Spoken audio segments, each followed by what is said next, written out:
Good morning बच्चों। आज हम अनुस्वार संधि को पढ़ने जा रहे हैं। मैं पिछले वीडियो में व्यंजन संधि के अंतर्गत शुचित्व, इष्टुत्व, उसके बाद जसत्व संधि को बता चुका हूं। अब ये अंतिम व्यंजन संधि है जो कि है अनुस्वार संधि। हम जानते हैं कि पिछले वीडियो में जब शुचित्व पढ़े थे, मैं एक बार पुनः आवृत्ति करना चाहता हूं ताकि आप लोगों को एक बार जो पूर्व में पढ़ चुके हैं वो पुनः याद आ जाए। तो शुचित्व संधि में हम लोग क्या पढ़े थे? यदि दंत श और त वर्ग हो पूर्व वर्ण में और उसके बाद पर वर्ण में क्या हो, यदि च वर्ग का कोई भी वर्ण हो तो वहां क्या होता है? शुचित्व संधि होता है। तो जो दंत श और त वर्ग है वो तालव्य श और च वर्ग में परिवर्तन हो जाता है। उसी प्रकार इष्टुत्व संधि में क्या होता है?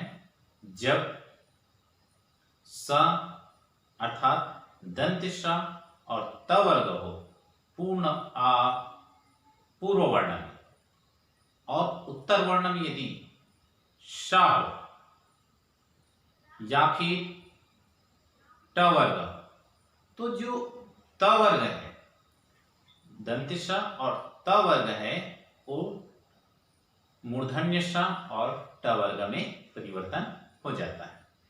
जसत्व संधि में क्या होता है? जसत्व संधि हम कल पढ़े हैं। तो जसत्व संधि में क्या होता है? झलाम जस का मतलब झलाम जस झसी, अर्थात जो झल प्रत्याहार है वो जस प्रत्याहार में परिवर्तन हो जाता है। वो भी कब होगा? जब कोई भी वर्ग के पहला, दूसरा, तीसरा, चौथा वर्ण आता है या फिर व, श और ह आता है, तब उसी वर्ग के तीसरे वर्ण में क्या हो जाता है? परिवर्तन हो जाता है। अर्थात झल प्रत्याहार से जस प्रत्याहार, जस प्रत्याहार का मतलब ज, ब, ग, ड, द। प्रत्येक वर्ग के प्रथमा, द्वितीय, तृतीय और चतुर्थ यदि वर्ण है तो उसी वर्ग के तीसरे वर्ण में परिवर्तन हो जाता है। और यदि व, श, ह है तो हमको उच्चारण दृष्टि को देखना है, उच्चारण स्थान को देखना है और उस उच्चारण स्थान के आधार पर उस वर्ग में हमको बांट देना है और उस वर्ग के हिसाब से क वर्ग, च वर्ग, ट वर्ग, त वर्ग और प वर्ग के हिसाब से उसी वर्ग के तीसरे वर्ण में परिवर्तन ही जसत्व संधि कहलाता है। अब आइए देखते हैं सबसे सरल और सबसे आसान अनुस्वार संधि। ये जो अनुस्वार संधि है वो क्या होता है? अनुस्वार की पहचान केवल हम एक बिंदी, किसमें? एक बिंदी से हम पहचानते हैं। इसका प्रयोग हमारे हिंदी भाषा में आधा ना के रूप में भी ले लेते हैं, कभी मां के रूप में भी ले लेते हैं, तो इसका प्रयोग किए जाते हैं। आधा ना और आधा मां, इसका प्रयोग किए जाते हैं, कहीं कहीं पर देखने को मिलता है। तो ये जो अनुस्वार संधि है इसकी पहचान केवल ये बिंदी है। क्या है? बिंदी है। तो आइए देखते हैं इसके थोड़े से नियम हैं। क्या बोल रहे हैं? पदांत मकार कब अनुस्वार होता है? पद के अंत में। क्या? पद के अंत में, अर्थात पूर्व वर्ण के अंत में मकार अनुस्वार में कब परिवर्तन होता है? कब परिवर्तन होता है? जब मकार के बाद व्यंजन होते हैं। जब मकार के बाद व्यंजन होते हैं, अर्थात पूर्व वर्ण के अंतिम वर्ण यदि मकार है और पर वर्ण के पहले वर्ण में यदि कोई भी व्यंजन हो, तब वहां क्या होता है? जो मकार है अर्थात मां है, मकार का मतलब होता है मां, तो जो मकार है वो अनुस्वार में परिवर्तन हो जाता है। समझ में आ रहा है? आइए उदाहरण के माध्यम से देखते हैं। जैसे यहां दिया है उदाहरण दिया है पुष्पाणाम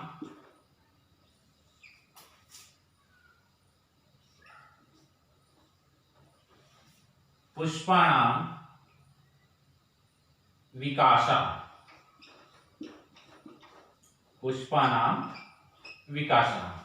अब देखिए मैं क्या बोला था कि यदि पद के अंत में पूर्व वर्ण के पद के अंत में यदि मकार हो और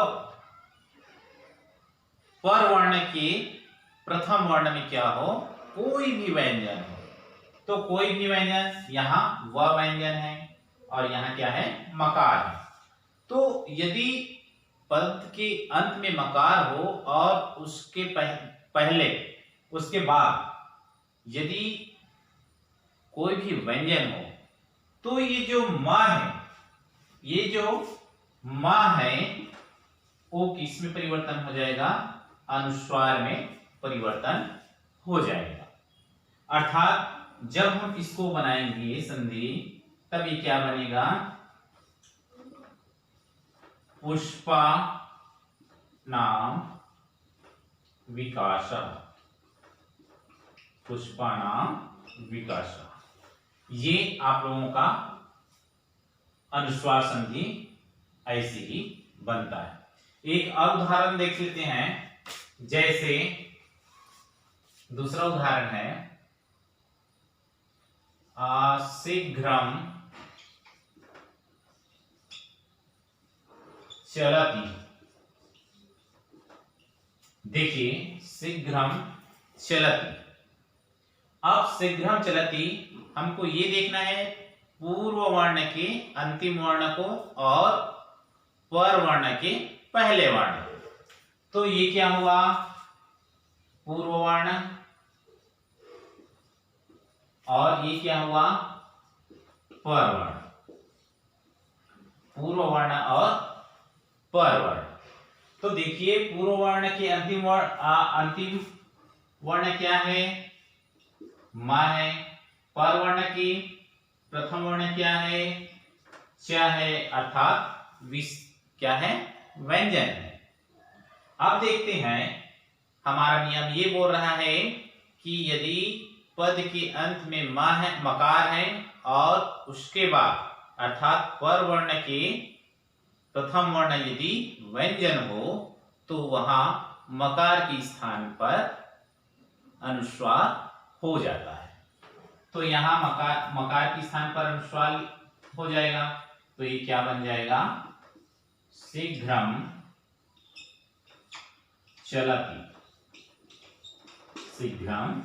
चलती। पर वर्ण में कोई परिवर्तन नहीं होता है, केवल पूर्व वर्ण अर्थात मकार में ही परिवर्तन होता है, जो मकार के स्थान पर अनुस्वार लिख दिया जाता है। तो ये है हमारा अनुस्वार संधि। तो आप लोगों को इस वीडियो के माध्यम से समझ में आया होगा, आशा करता हूं। और यदि समझ में नहीं आया होगा तो आप लोग वीडियो को स्किप करके पुनः आप लोग देख सकते हैं। और यदि कभी कभार आप लोगों का वीडियो यदि डिलीट हो जाता है तो आप लोग, मेरा यूट्यूब भी बना है, तो उस यूट्यूब के माध्यम से आप लोग सर्च करके देख सकते हैं। पप्पू देवांगन करके लिखना, वहां मेरा फोटो आएगा, उस पर क्लिक करना तो पूरा वीडियो आप लोगों को दिखाई देगा। जो आप पढ़ना चाहते हैं उस वीडियो को क्लिक करना और आप लोग पढ़ाई करना। जहां समझ में नहीं आता है वहां पूछने का प्रयास करेंगे। बस आज का ये अनुस्वार संधि का टॉपिक यहीं पास विराम देते हैं। जय हिंद।